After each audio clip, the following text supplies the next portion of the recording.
Glória a Deus. Louvado seja para sempre o nome do Senhor Jesus. Quero neste momento cumprimentar a todos com a gloriosa paz de nosso Senhor e Salvador Jesus Cristo.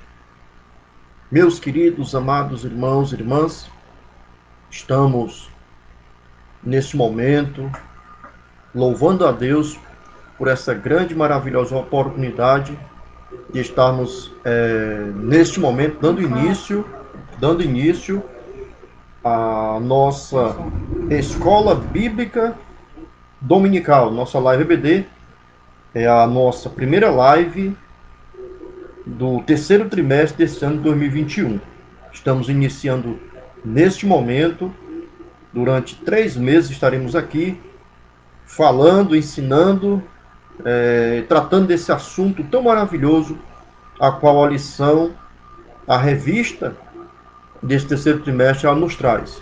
A nossa EBD tem como tema nesse terceiro trimestre o plano de Deus para Israel em meio à infidelidade da nação, as correções e os ensinamentos divinos no período dos reis de Israel. É o tema que nós iremos tratar nesse terceiro trimestre desse ano 2021. Você que está nos acompanhando neste momento, você tem nos acompanhado desde o começo, né, do nosso primeiro trimestre, e agora estamos iniciando já o terceiro trimestre desse ano de 2021. Que você possa aí compartilhar com seus irmãos, com seus amigos, com as pessoas conhecidas do seu Facebook, para que nós possamos alcançar o maior número de pessoas através do ensino da poderosa palavra de Deus. Louvado seja para sempre o nome do Senhor Jesus. Quero neste momento convidar você para nós fazermos uma oração. Vamos orar ao nosso Deus. Ore comigo neste momento. Querido Deus e eterno Pai, Senhor da glória, Deus bendito, Deus eterno, em nome de teu Filho amado Jesus, queremos, meu Senhor, já te agradecer pela oportunidade que o Senhor nos concede, Pai, de estarmos aqui, meu Deus, para tratarmos desse assunto tão maravilhoso que é o ensino, o estudo da tua palavra. Pai, toma a minha vida nas tuas mãos, Senhor. Dá-me graça, sabedoria, discernimento, entendimento do teu Santo Espírito, e a todos os irmãos, irmãs, amigos, amigas que irão também nos acompanhar, dá também luz do teu entendimento, para que possamos entender e compreender a cada dia a tua santa palavra, Pai. Que esse trimestre seja um trimestre de bênção, seja um trimestre de edificação, seja um trimestre de conhecimento profundo da tua palavra, Pai, de correção, como diz a tua palavra, o tema da lição, e ensino para as nossas vidas, Pai. Assim, meu Senhor, fica conosco, nos ajude em tudo, em nome de Jesus. Glória a Deus. Vamos aqui, meus irmãos, você que está nos acompanhando neste momento, você pode compartilhar com os seus amigos, seus irmãos, e também você pode comentar conosco aqui, interagir conosco, tá? Não, no momento que nós estivermos lecionando, é claro que não poderia responder o seu comentário por escrito. Iremos dar um alô, um cumprimento a você que está nos acompanhando, e diga de onde você é, o seu nome, que nós estaremos aqui lhe dando um retorno, uma saudação audível, né? Audível, não por escrito no momento, depois a gente responde por escrito, tá bom? Deus abençoe. Vamos aqui, meus amados, nossa lição do terceiro trimestre é essa, nossa revista, né? Esta lição aqui, essa revista. É muito boa, andei estudando já algumas lições, e o assunto é muito bom, é muito edificante para as nossas vidas. E vamos com certeza crescer muito no conhecimento da palavra de Deus nesse trimestre. Primeira lição, você que neste momento está nos acompanhando, você tem caneta, papel, ou mesmo você tem a revista. Pegue a revista, pegue caneta e vá fazendo as anotações. Nós temos alguns versículos que não estão na lição que nós iremos tratar, e nós iremos acrescentar alguns versículos para enriquecer mais o seu conteúdo, tá? Você que ensina, você que é professor, que é professora, você pode aumentar e aumentar, né, o seu conteúdo de ensino com as referências que nós vamos passar para você no decorrer desta lição. A nossa primeira lição, ela tem como tema a ascensão de Salomão e a construção do templo. O textual: e não podiam ter-se em pé os sacerdotes para ministrar, por causa da nuvem, porque a glória do Senhor enchera a casa do Senhor. 1 Reis, capítulo 8, versículo 11. Verdade prática. O pedido de sabedoria feito por Salomão a Deus aponta para a maturidade espiritual que Deus deseja para seus filhos. Pronto, essa primeira lição é uma lição introdutória, porém, ela é uma lição que vai nos trazer muitos ensinamentos para a nossa prática diária, né? Com relação à nossa vivência, à nossa conduta, à nossa postura como cristãos, como servo de Deus, como filho de Deus. E eu já começa a questão da verdade prática aqui, falando na questão da maturidade espiritual. Algo que é muito importante e às vezes a gente vê isso sendo necessário na vida de muita gente, né? Porque às vezes as pessoas, através da sua conduta, da sua postura, elas não demonstram maturidade.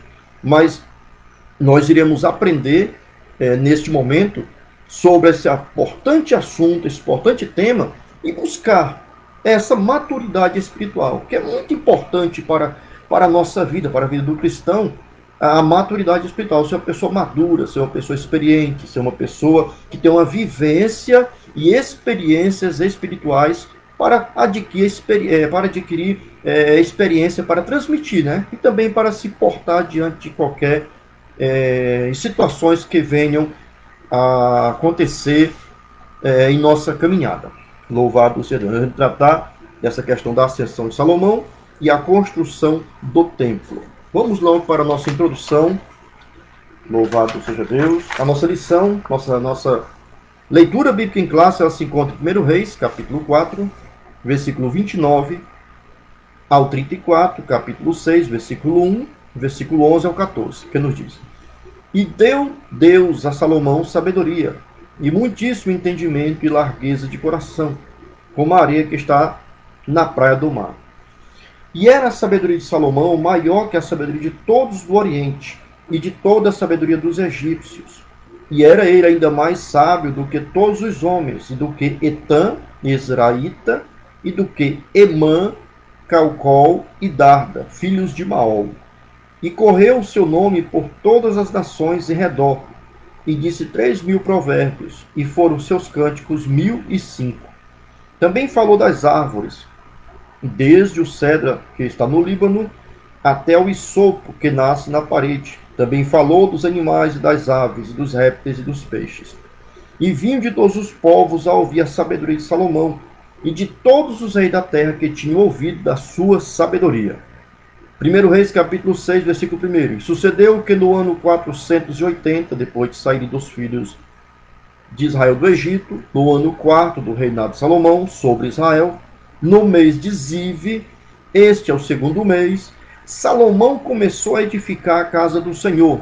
Então veio a palavra do Senhor a Salomão, dizendo: quanto a esta casa que tu edificas, se andares nos meus estatutos, se fizeres os meus juízos e guardares todos os meus mandamentos, andando neles, confirmarei para contigo a minha palavra, a qual falei a Davi, teu pai. E habitarei no meio dos filhos de Israel, e não desampararei o meu povo de Israel. Assim edificou Salomão aquela casa e a aperfeiçoou. Esta é a nossa leitura bíblica, que vai fundamentar o nosso tema, que nós iremos tratar neste momento. Louvado seja Deus.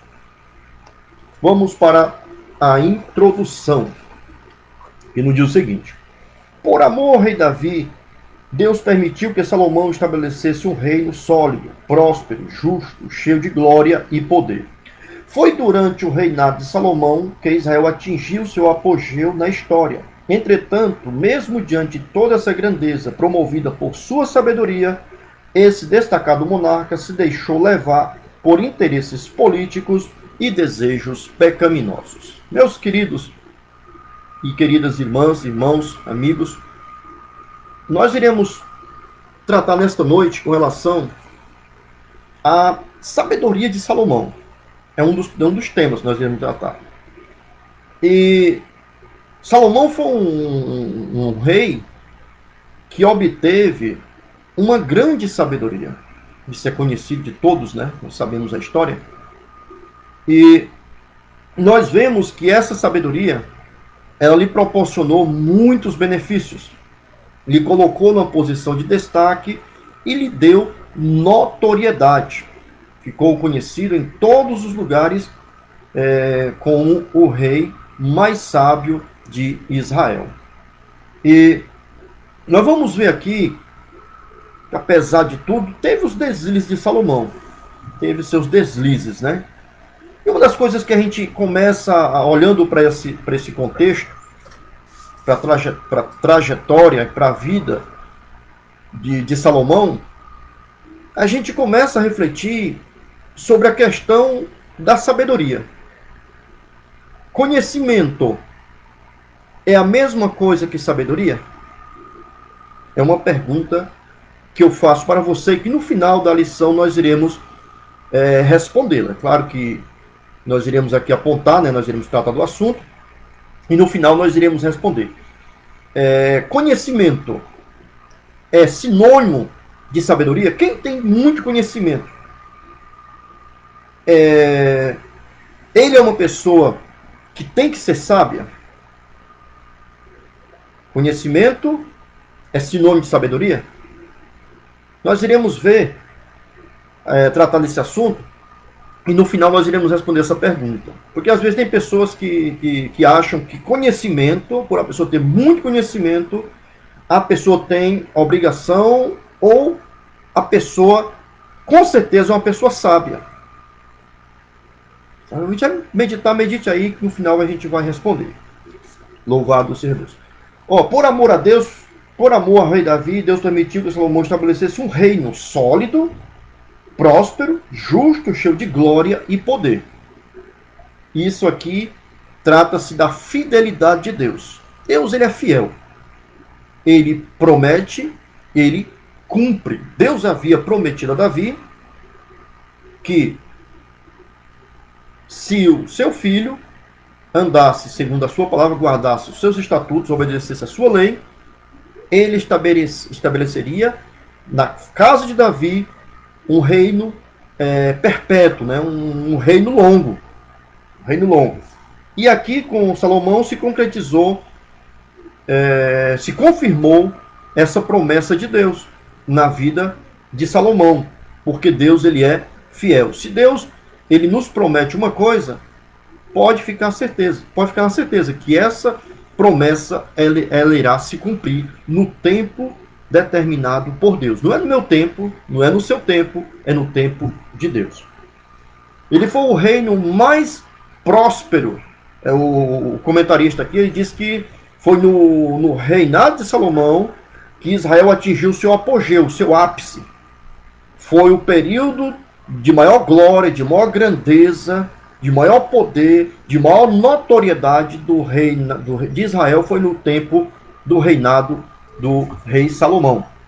E nós vamos ver, meus queridos, que mesmo diante de toda essa grandeza promovida por sua sabedoria, esse destacado monarca se deixou levar.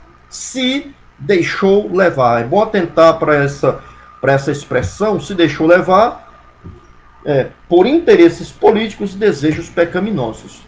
Interesses políticos, que vai tratar de assuntos que tratam do reino, né? Do reino, que era a questão de alianças que eram feitas, e infelizmente Salomão, ele fez muitas alianças, a qual Deus havia dito que o povo de Israel não se misturasse com as nações que estavam em sua volta, para que não se corrompesse, exatamente para que não se corrompesse. E essas alianças políticas feitas por Salomão lhe trouxeram prejuízos, que nós iremos ver no decorrer da lição, e também por desejos pecaminosos, que também foi a janela, glória a Deus, Foi a abertura que Salomão deu para que viesse um desastre na sua vida espiritual. A gente vai tratar mais na frente. Valtemar dos Santos, glória a Deus, aleluia, Jesus, glória a Deus, amém, meu querido, Pai do Senhor, Deus te abençoe, obrigado pela sua companhia. O nosso primeiro ponto, ele vai tratar do seguinte, o nosso tema, a sabedoria de Salomão. Primeiro subitem, a virtude de Salomão. Antes mesmo de receber a sabedoria como um dom divino, Salomão já apresentava alguns traços dessa virtude, pois ao ser inquirido por Deus quanto a qualquer pedido que ele quisesse fazer, o grande rei escolhera a sabedoria, do que se depreende o quanto já era sábio. Salomão ele já tinha um vislumbre de sabedoria na sua vida, mesmo antes de Deus lhe conceder esse dom de sabedoria.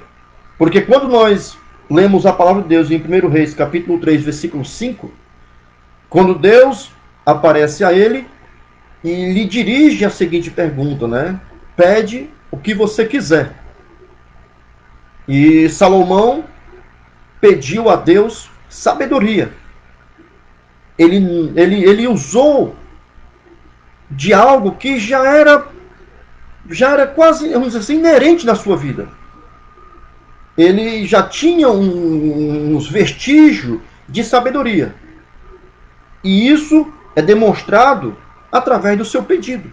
Mesmo onde ele recebeu o dom dado por Deus, ele já demonstrava ser, através das suas atitudes, através da sua postura, através dos seus atos, ser uma pessoa sábia. Ora, se fosse ganancioso, pediria dinheiro. Se fosse ganancioso, ele ia pedir dinheiro. Senhor, eu quero muito dinheiro, quero muitas riquezas. Se fosse orgulhoso, pediria glória. Pediria muita glória, né? Que ele fosse, o seu reino fosse um reino glorioso, que o seu reinado fosse um reinado de glórias, né? Que os holofotes estivessem sobre ele. Se fosse vaidoso, pediria muitos dias de vida. E se fosse vingativo, pediria a morte dos seus inimigos, como está descrito em 1 Reis, capítulo 3, versículo 11, versículo 13, 2 Crônicas, capítulo 1, versículo número 10. Todas essas questões aqui que nós abordamos aqui, sobre ganancioso, orgulhoso, vaidoso, vingativo, está descrito quando ele pede sabedoria a Deus. Deus lhe diz assim: eu te darei sabedoria. Tu serás um rei sábio, e não haverá outra pessoa, outro rei mais sábio do que você. E como tu me pediste sabedoria, Deus se agradou tanto desse pedido de Salomão, que ele disse: eu também te darei glória, te darei riqueza, eu te darei longos dias, e os teus inimigos não prevalecerão sobre ti. Eu entregarei os teus inimigos nas tuas mãos. Hoje, como é interessante, como é lindo essa questão da sabedoria. O pedido de Salomão foi algo que chamou a atenção de Deus. Deus, ele se agradou do pedido de Salomão. Deus ofereceu tudo. Você pede o que tu quiser. E Salomão, ele foi direto logo no ponto, né? Ele foi sábio em pedir a Deus sabedoria. E Deus se agradou e lhe deu, além da sabedoria, como nunca outro na história, né? Tirando aí, claro, Jesus. E recebeu também riqueza, glória, prosperidade e outros atributos maravilhosos que a gente vai ver mais na frente com relação a isso. Mas de que adiantaria todas essas coisas se lhe faltasse sabedoria? De que adiantaria ser rico, ter muito dinheiro, ter glória, ter muitos dias de vida, e os inimigos fossem destruídos, se não tivesse sabedoria, né? Não adianta nada. Sabedoria, como diz em Provérbios, capítulo 4, versículo 7, diz que a sabedoria é a coisa principal. Adquire, pois, emprega tudo que tu tem na aquisição da sabedoria. Porque a sabedoria é coisa principal. Não adianta ter todas essas coisas, a qual estão descritas aqui, e não ser uma pessoa sábia. Não ter sabedoria. Salomão teve um elevado senso de prioridade a pedir a Deus a coisa certa. Glória a Deus. Que coisa linda uma pessoa que tem um senso de prioridade. Salomão, ele demonstrou esse senso de prioridade na sua vida. Ele, Senhor, eu quero sabedoria. Pede tudo que quiser, Salomão, disse Deus.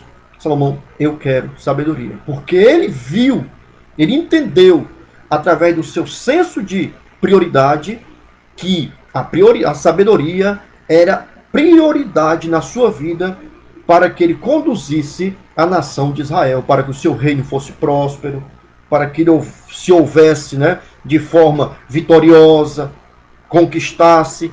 Ele precisaria de sabedoria, é senso de prioridade. E nós, como cristãos, como povo de Deus, nós também temos as nossas prioridades na nossa vida. E nós temos que a cada dia buscar em Deus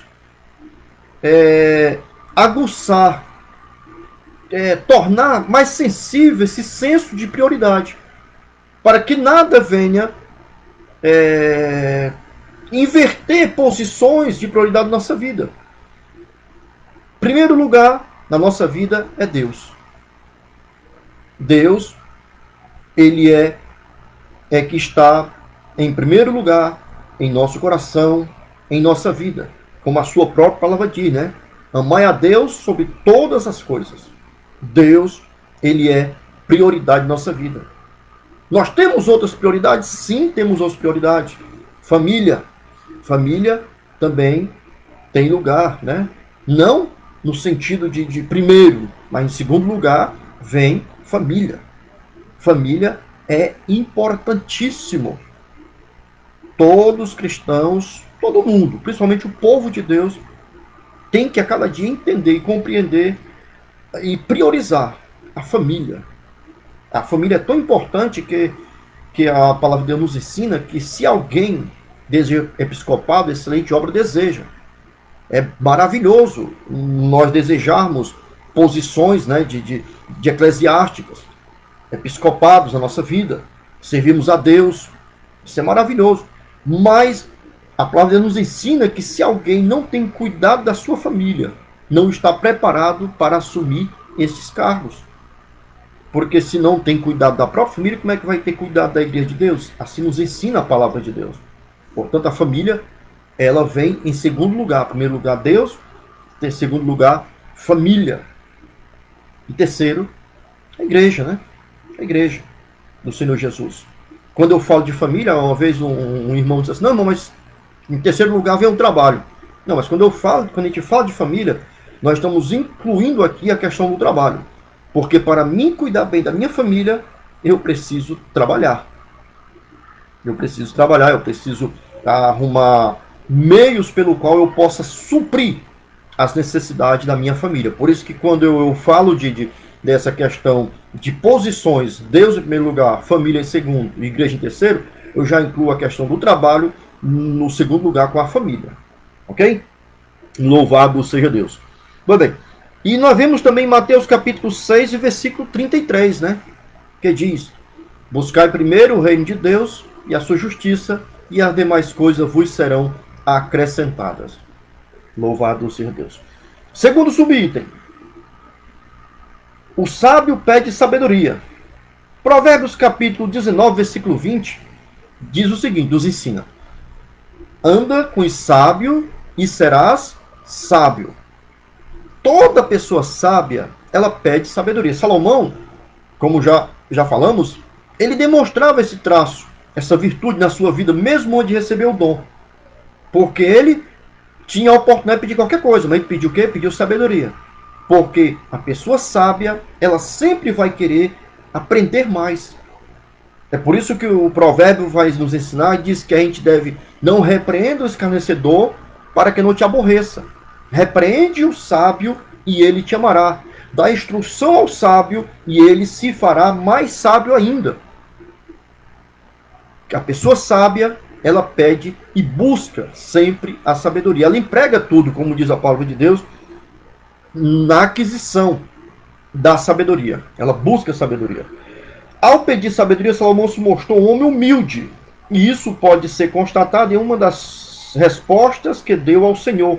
Sou ainda menino pequeno, não sei como sair, nem como entrar. 1 Reis, capítulo 7, capítulo 3, versículo 7. Ó, o sábio pede sabedoria. E uma das coisas que eu acho linda quando fala aqui é a questão da humildade.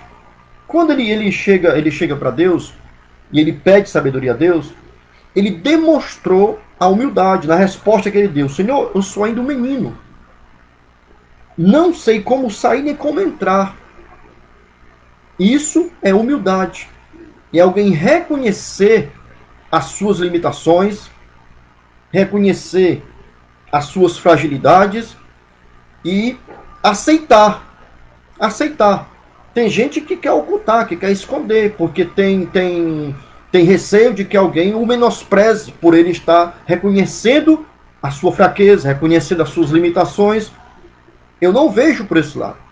E Salomão nos deu essa resposta de que isso não é certo. Temos que reconhecer as nossas fraquezas. Temos que reconhecer as nossas limitações e buscarmos praticar a humildade. Em Provérbios capítulo 15, versículo 33, diz que diante da honra vai a humildade. Também em Provérbios capítulo 16, versículo 12, vai dizer também que diante da honra vai a humildade. Eu vi uma explicação tremenda, né, nesse sentido hoje. Esses dois versículos se repetem, né? Salomão escreveu, segundo a revista, na lição que nós estudamos aqui, na leitura bíblica em classe, 3.005 provérbios. E desses 3.005 provérbios, tem provérbio que se repete. Eu acho interessante a explicação, porque quando se repete, não é porque está errado, não é porque foi um erro, não. Quando se repete, é porque Deus ele está dando ênfase àquilo que está sendo falado, àquilo que está sendo ensinado. Quando diz que diante da honra vai a humildade, e ele repete, ele está dando ênfase, ele está mostrando dando maior atenção, chamando maior atenção para essa questão da pessoa ser humilde. Tem pessoas que querem ser honradas, porém não são humildes. E a honra, ela vai diante da humildade. Quer ser honrado, quer ser honrada, seja humilde. Louvado seja Deus. Significa que ele tinha plena consciência da grandeza de sua tarefa, não permitindo que a imponência, a grandeza do seu reinado lhe conduzisse à prepotência. Muito interessante também. Nós falamos de humildade. E agora vamos falar de prepotência, que é o oposto. A pessoa prepotente é uma pessoa orgulhosa, é uma pessoa arrogante. E essa questão da arrogância, ela é totalmente contrária à vontade de Deus.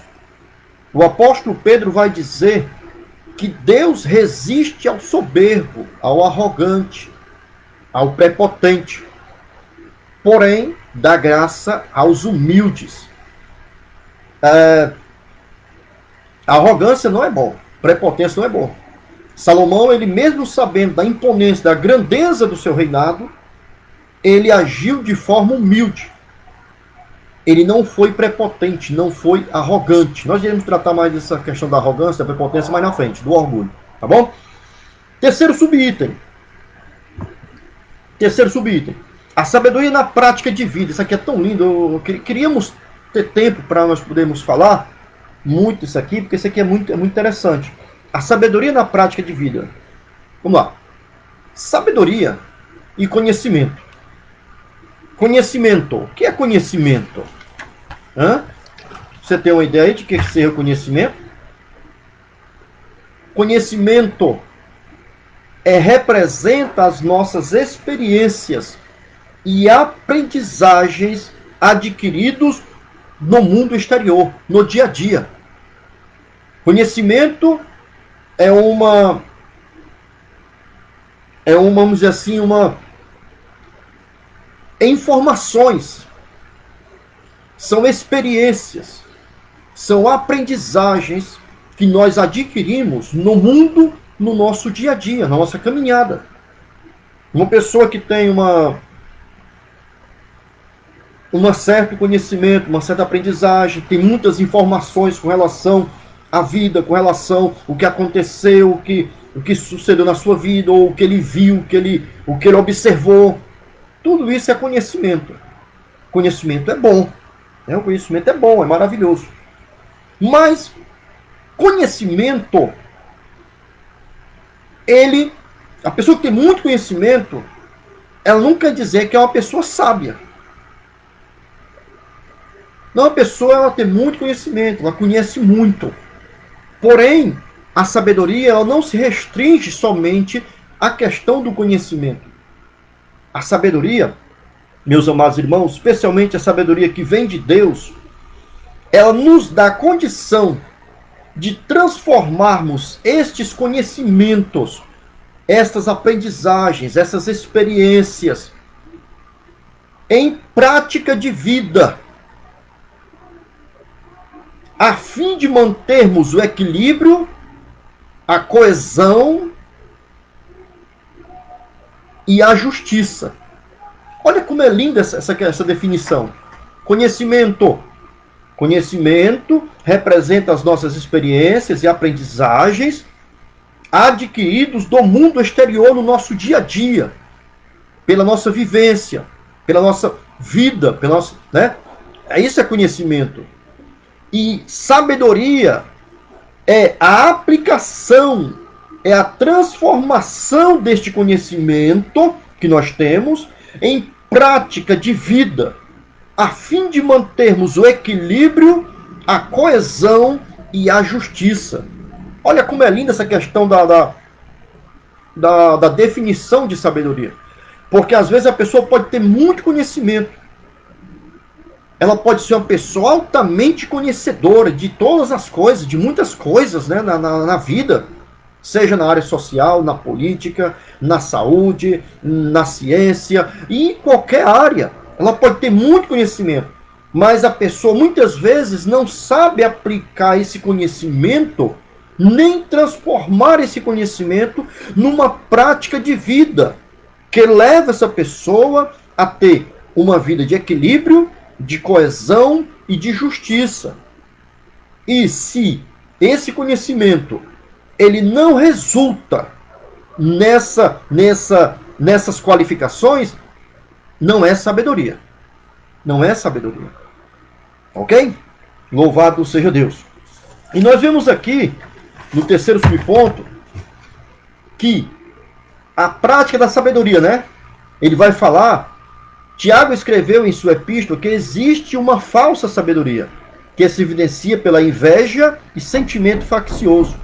Essa sabedoria não vem de Deus, mas é terrena, animal e diabólica. Tiago, capítulo 3, versículo de número 15. Joana Marques, a paz do Senhor, minha irmãzinha, Deus te abençoe. José Cabral, paz do Senhor, meu irmão. Valdemir dos Santos Lourenço, glória a Deus, a paz do Senhor. Amém. Vamos compartilhando. Compartilha aí com seus irmãos, com os amigos. Vamos compartilhando. Ó, a falsa sabedoria. Lá em Provérbios, capítulo 3, versículo 21, e no capítulo 2, no versículo 7, se você quiser anotar, você anota. Provérbios, capítulo 3, versículo 21, e Provérbios, capítulo 2, versículo 7. Dois versículos que eu peguei só. Fala na verdadeira sabedoria. Se existe a verdadeira sabedoria, é porque existe a falsa sabedoria. E Tiago, ele vai falar sobre a questão da falsa sabedoria, que é uma sabedoria que é invejosa e que é cheia de sentimento faccioso. Ele diz que ela é terrena, animal e diabólica. Olha as características da falsa sabedoria. Terrena, ela é superficial. A sabedoria humana, ela é superficial. Por mais que o homem ele estude, por mais que ele pesquise, por mais que ele conheça a ciência, conheça a filosofia, a sua sabedoria, ela é uma sabedoria superficial, por isso que ele chama de terrena. Porque é a sabedoria daqui, da terra, do homem. E a sabedoria do homem, ela é limitada. Ela é superficial. Eu lembro que quando Jesus ele falou para Nicodemos, assim, Nicodemos, se eu te falo de coisas terrenas daqui e tu não entende, como é que tu vai entender se eu te falar das celestiais? Hã? A sabedoria daqui, meu querido, minha querida, ela é limitada, ela é superficial. Ela arranha somente o que está oculto, o que está escondido, o que está para ser revelado. O homem, ele não tem uma noção da verdadeira sabedoria. O homem terreno. Essa aqui que chama de sabedoria terrena. É uma sabedoria superficial. Que só conhece as coisas daqui, só entende das coisas daqui. Louvado seja Deus. Ela também é animal. Tiago vai dizer que é uma sabedoria animal. Por que animal? Porque é uma sabedoria irracional. É uma sabedoria, quando se compara ao animal, animal é um ser irracional. E quando se fala que é uma sabedoria irracional, é porque é uma sabedoria que ela não usa de um raciocínio, de um discernimento, para entender, para compreender a verdade de tudo que existe. Nós não podemos querer basear a verdade somente nas coisas que existem aqui. Isso aqui, o material, o que é visível, é só uma pequena porcentagem do que realmente existe. Louvado seja Deus. É por isso que é irracional. Porque por mais que nós temos tido no passado homens, filósofos, né? Como Platão, como Aristóteles, e outros filósofos que trouxeram uma certa contribuição para a humanidade, no termo de sabedoria, de conhecimento, mas isso é superficial. Isso é superficial. Por isso Jesus disse assim, olha, se eu te falo de coisas terrenas e tu não entende, como é que tu vai entender se eu te falar das celestiais? O apóstolo Paulo, em 1 Coríntios capítulo 2, ele vai dizer para nós, para a igreja do Senhor, aquilo que o olho não viu, que o ouvido não ouviu, e nem subiu ao coração do homem, são as coisas que Deus tem preparado para aqueles que o amam. É algo muito elevado, muito maior. Louvado seja Deus. É por isso que Paulo diz que a sabedoria é uma sabedoria animal e diabólica. Ela é maligna, perversa. A sabedoria, a falsa sabedoria, ela é animal, ela é terrena e ela é diabólica. Louvado seja Deus. Porque é uma sabedoria baseada nas coisas terrenas, nas coisas daqui. E é uma sabedoria que é usada para o mal. Por quê? Porque ela está repleta de inveja, repleta de sentimento faccioso, de perturbação, de ciúme, de visionismo e de obras perversas.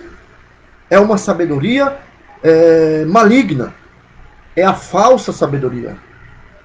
Mas Paulo vai falar, Tiago vai falar da verdadeira sabedoria. Provérbios capítulo 3, versículo 21, Provérbios capítulo 2, versículo 7.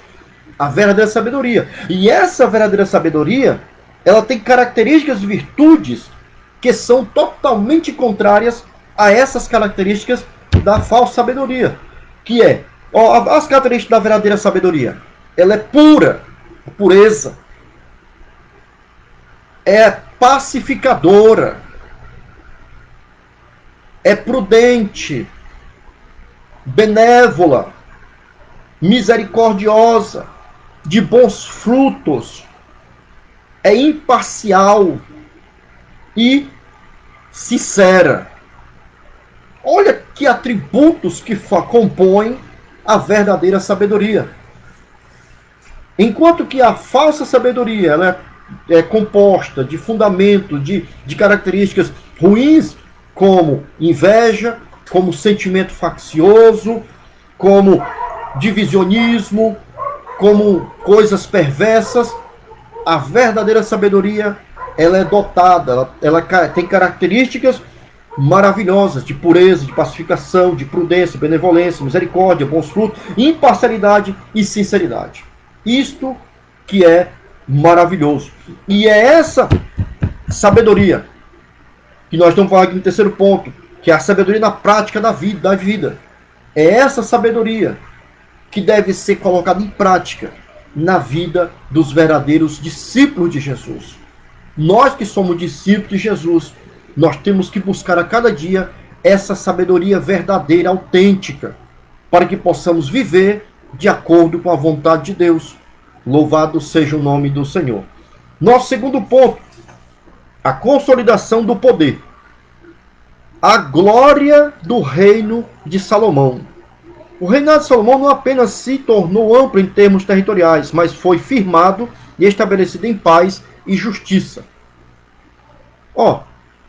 Lá em 1 Reis, capítulo 4, versículo 24. E em 1 Reis, capítulo 10, versículo 14 ao versículo 29, nós vamos encontrar aqui a descrição da grandeza e da glória que teve o reinado de Salomão. Se você quiser anotar, você anota para que depois você possa ler. Porque aqui o reinado diz não apenas em termos territoriais, mas foi firmado e estabelecido em paz e justiça. E quando nós vamos ler em 1 Reis, capítulo 10, versículo 14 ao 29, a gente vai ver que é algo extraordinário e maravilhoso a prosperidade, a grandeza, o poder do reinado de Salomão nesse período. Vai dizer que a prata era tido como, era igual pedra. Tinha-se prata em Jerusalém como se tinha pedras. Ouro em abundância. Coisas tremendas. Leia lá que você vai poder entender melhor, ter uma compreensão melhor da grandeza do reinado de Salomão. O povo de Judá e de Israel tinha tanta fartura e vivia em tão boas condições que podia até festejar e se alegrar. 1 Reis, capítulo 4, versículo 20. Todos os governos, quando administrados sob essas premissas, se tornam duradouros, trazendo ao povo paz e segurança. 1 Reis, capítulo 4, versículo 25. Olha, que coisa linda. A glória do reino de Salomão. Era um reinado que era de paz e justiça. E o povo tinha motivos para se alegrar e para festejar. Louvado seja Deus. Todos os governos, quando administrados sobre essas premissas, que premissas? Paz e justiça. Agora vamos incluir aqui também temor de Deus, observação da palavra de Deus, porque o povo nesse tempo do reinado de Salomão, no começo do reinado de Salomão, o povo tinha temor de Deus. Porque Salomão ele começou seu reinado demonstrando esse temor de Deus. Andando segundo a palavra de Deus. Andando segundo a vontade do Senhor. E isso trouxe paz para o povo, prosperidade e justiça. Quando o governo ele tem essas premissas, temor de Deus, compromisso com a palavra de Deus, andar segundo a vontade de Deus, procurar fazer uma aliança com Deus, que a palavra de Deus vai dizer que bem-aventurada a nação cujo Deus é o Senhor. Aí vai ter paz e vai ter justiça. Lá em Provérbios capítulo 29 e o versículo 2, vai dizer que quando os ímpios dominam, o povo geme. Mas quando os justos eles sobem, o povo se alegra. Vamos ver aqui que não está falando nem somente a igreja, né? Não é que a igreja se alegra. É o povo. A igreja está inserida no meio do povo. O povo está feliz, a igreja também está feliz, está usufruindo das bênçãos. Mas o tema ele abrange todos. É quando o rei, o presidente, a pessoa que está no comando da nação, o governo, ele é um governo que tem temor de Deus. É um governo que é compromissado com a palavra de Deus. É um governo que busca andar segundo a vontade de Deus. Ele vai gozar de paz e vai ter justiça para o povo. E o povo se alegra. Mas quando os ímpios, eles assumem o poder, o povo se esconde. Se esconde por quê? Por que o povo se esconde? Quando o ímpio, ele está no poder.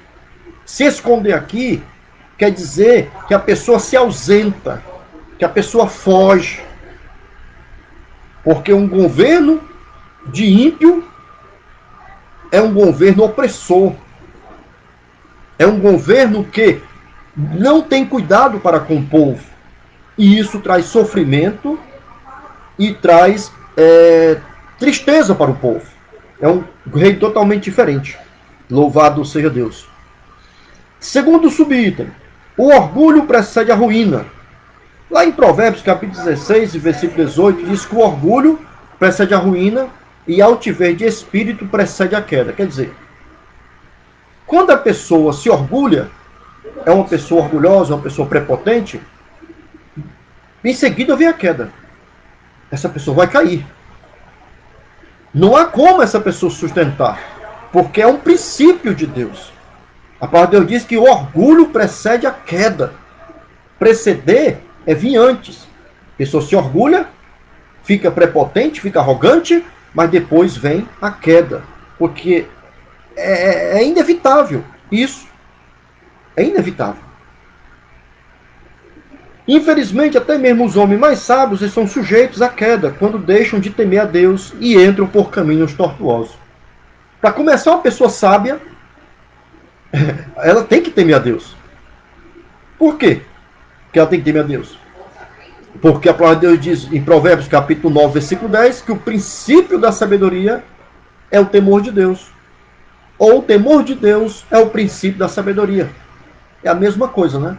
A ordem dos fatores não altera o produto, que é uma regra bem simples da multiplicação.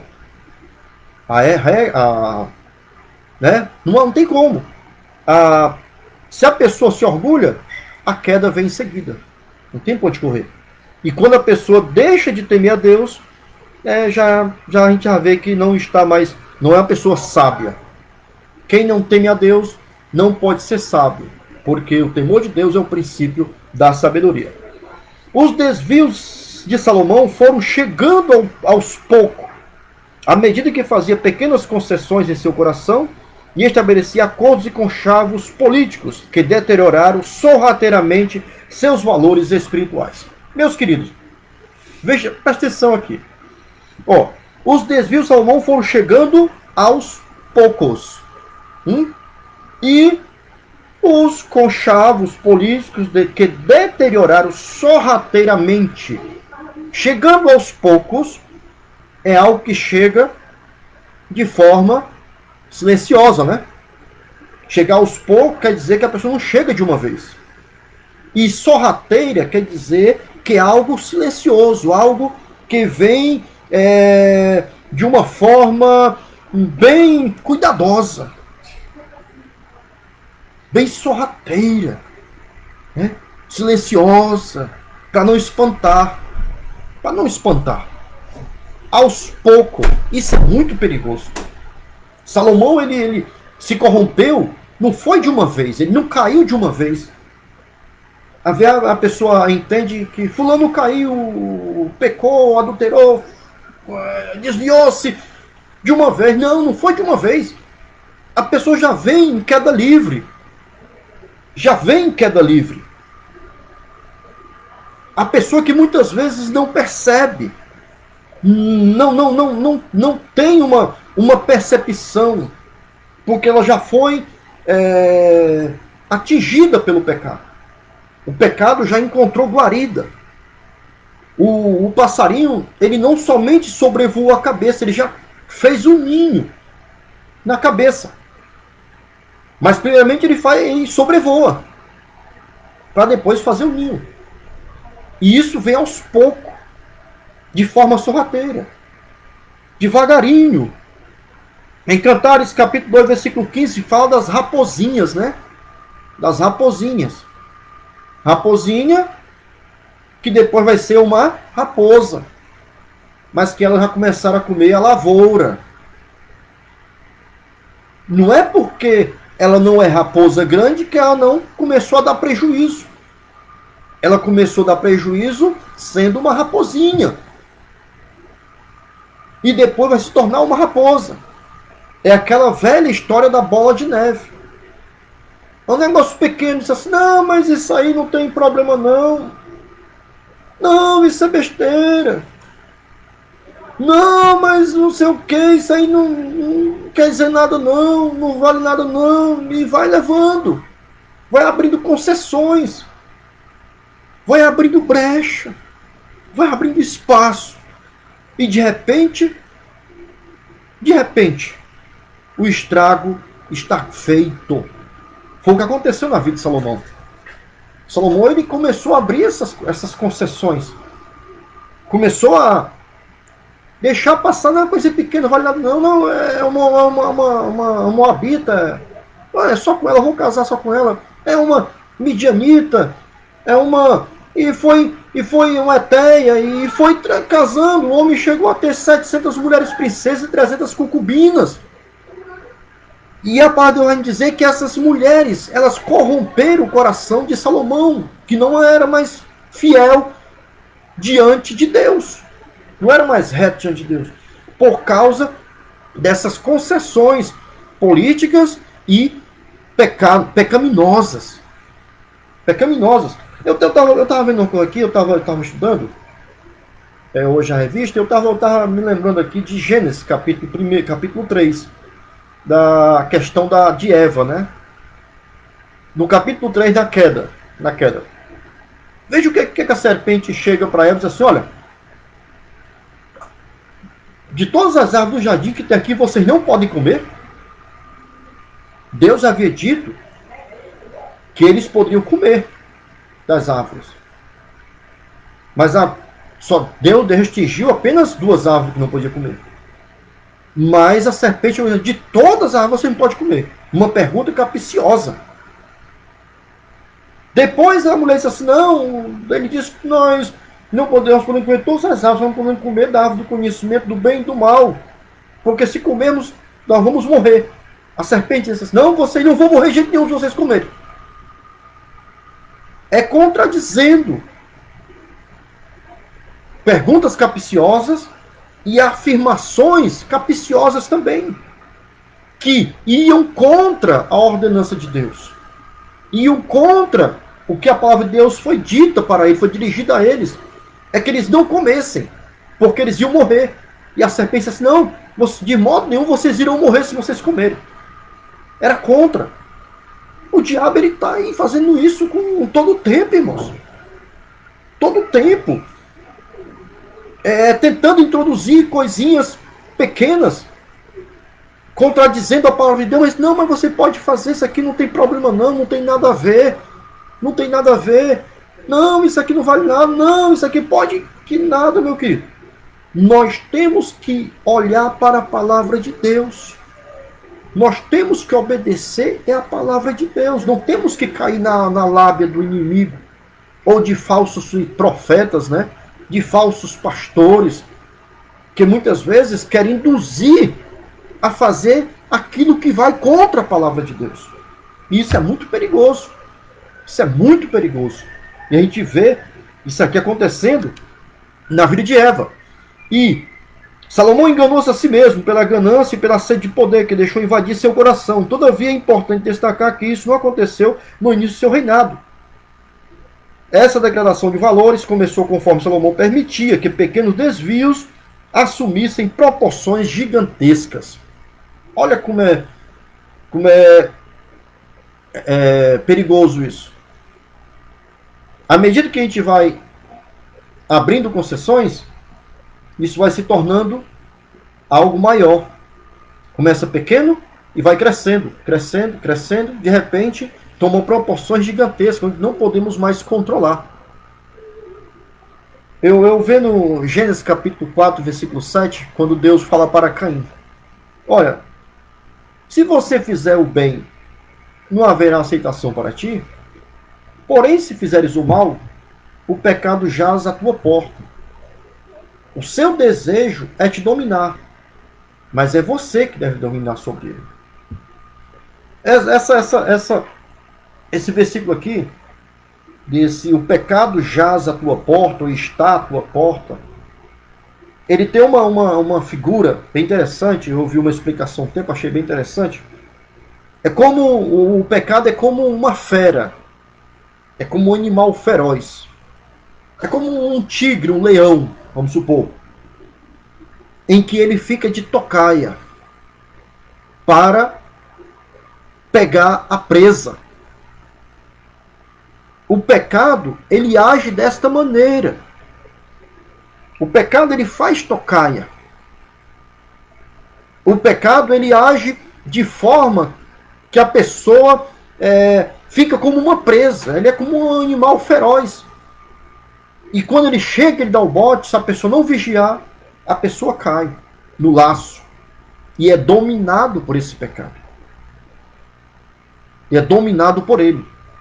Tem que ter muito cuidado. É por isso que Deus falou para Caim: o pecado jaz à tua porta. O seu desejo é te dominar, mas é você que tem que dominar sobre ele. O pecado vai estar sempre tentando nos dominar. Mas nós temos que vigiar. Nós não podemos abrir concessões para o erro, para o pecado na nossa vida. Mas temos que tratar as brechas, as fraquezas, para que não sejam abertas brechas em nossa vida para o pecado. Louvado seja Deus. Terceiro e último ponto. Nós estamos terminando. Ixi, mas o tempo passando muito rápido. A construção do templo. O nobre propósito de Salomão na construção do templo foi muito nobre. Edificar uma casa ao nome do Senhor, meu Deus. Nisso se percebe que havia pureza no coração do sábio rei de Israel nos primeiros anos de seu reinado. Glória a Deus. O propósito de Salomão de edificar um templo a Deus foi nobre, com certeza. E já é algo que havia já sido preparado por Davi, né? Deus não permitiu que Davi fizesse o templo. Deus disse que o filho que viesse após ele aqui iria levantar esse templo. Mas Davi deixou tudo preparado, deixou ouro, deixou madeira, deixou tudo já preparado para que Salomão concluísse essa grande obra. E o irmão aqui ele faz um negócio muito interessante, que nisso percebe que havia pureza no coração do rei nos primeiros dias de seu reinado. Eu estava observando uma coisa, o começo, né? E eu coloquei até uma frase aqui. Não é como se começa, é como se termina. Salomão começou bem.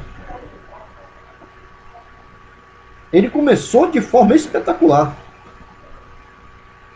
Ele começou demonstrando um grande amor a Deus, um zelo por Deus. Ele começou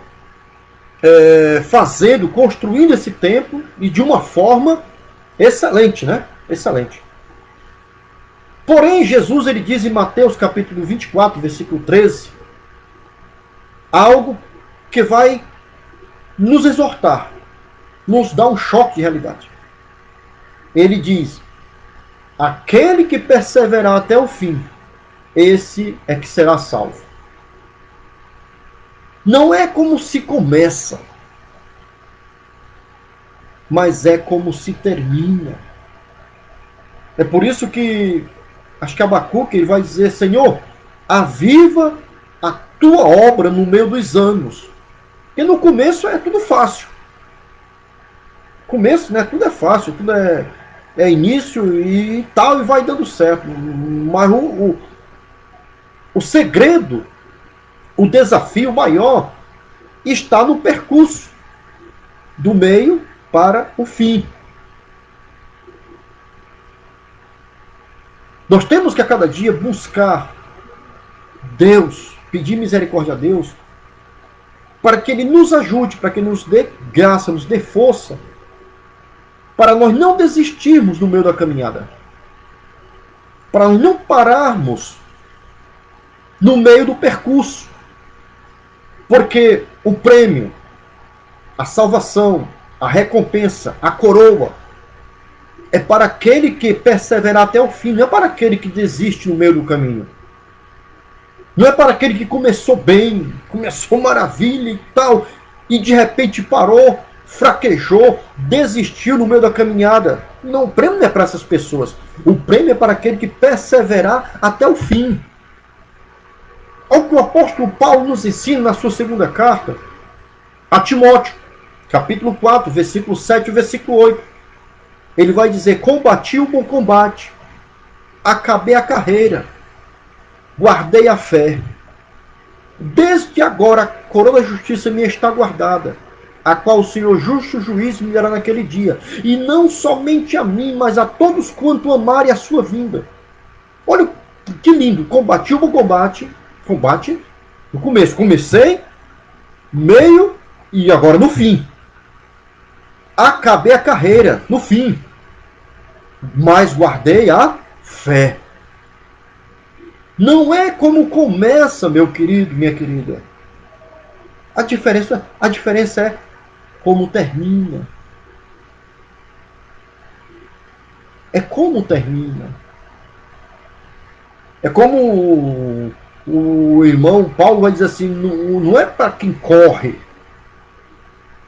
é para quem persevera. Não temos que correr, não temos que nos apressar, não. É só perseverar. É só prosseguir. Pedir misericórdia a Deus, pedir graça a Deus, se humilhar nos pés do Senhor com oração, buscando conhecer sua palavra e perseverando. Como Salomão começou bem. Mas o problema não é começar. Não é como se começa. É como se termina.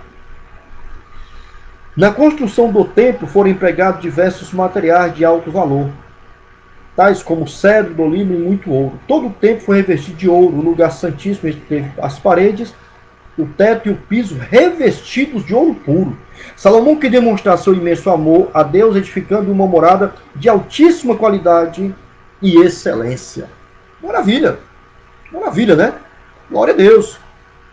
Nós temos que fazer o melhor para Deus? Sim. Nós temos que dar o nosso melhor para Deus? Sim. Né? Nós temos que dar o nosso melhor para Deus. Nós não temos que dar para Deus o nosso pior, nós temos que dar o nosso melhor.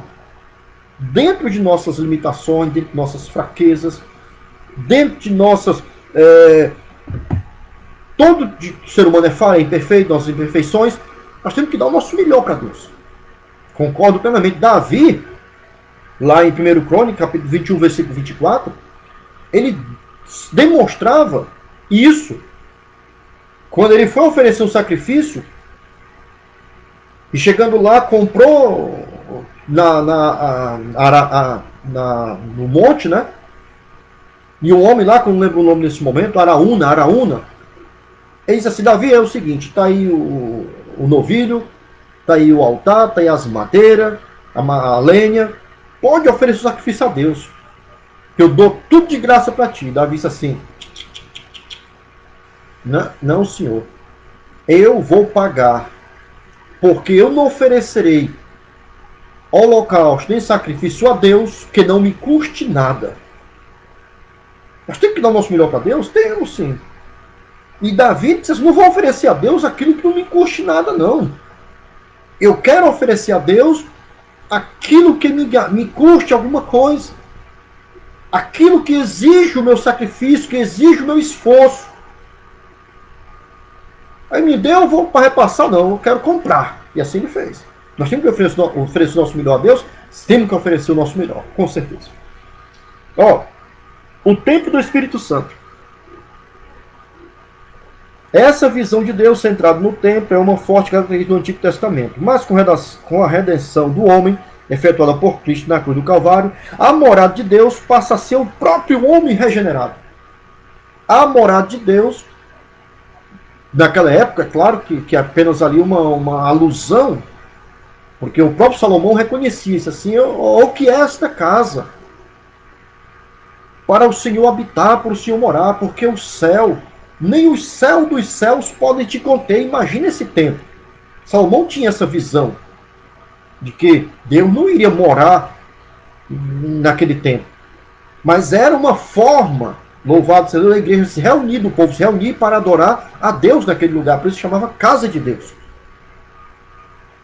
Hoje, a morada de Deus é o homem regenerado, é a mulher regenerada, é a pessoa que nasceu de novo verdadeiramente. É eu e você que nascemos de novo. Nós somos templo e morada do Espírito Santo de Deus. Louvado seja Deus. Eu me lembro aqui de João, capítulo 4, versículo 23, quando Jesus diz assim, olha, aquele que ouve minhas palavras e as pratica, aquele que guarda meus mandamentos, esse é o que me ama. E aquele que me ama será amado de meu Pai. E eu e o Pai viremos para ele e faremos nele morada. Nós somos templo do Pai, templo e morada do Pai, do Filho e do Espírito Santo. Habita em mim e em você um Deus trino, louvado seja para sempre o nome do Senhor. Eu sou valoroso, você é valoroso, você é valorosa. Louvado seja para sempre o nome do Senhor. E encerrando nosso terceiro e último subponto, a glória do Senhor. A glória do Senhor se manifestou no templo, depois de pronto, em duas ocasiões especiais. A primeira foi quando os sacerdotes levaram a arca para o lugar santíssimo. A glória foi tanta que eles não puderam permanecer de pé para ministrar os serviços sagrados. E a segunda ocasião é que a glória do Senhor se manifestou foi quando Deus respondeu a Salomão na inauguração do templo. Desta vez, além da glória, desceu também fogo do céu e consumiu o holocausto e os sacrifícios. Vamos lá, vou encerrar aqui.